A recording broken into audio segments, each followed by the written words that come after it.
কাঁচা পেঁপে ভর্তা।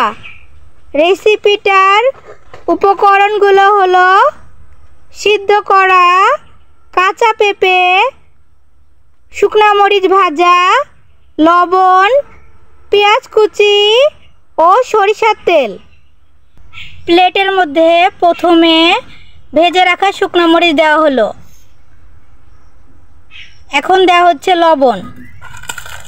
হাতের সাহায্যে লবণ দিয়ে শুকনো মরিচগুলোকে এভাবে ভেঙে নিতে হবে।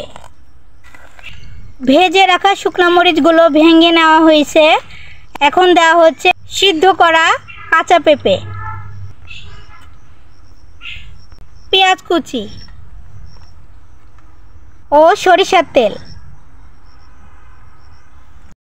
হাতের সাহায্যে এভাবে ভর্তাটাকে ভালোভাবে মেখে নিতে হবে। রেসিপিটা তৈরি। এই ছিল রেসিপি কাঁচা পেঁপে ভর্তা। ধন্যবাদ আপনাদেরকে।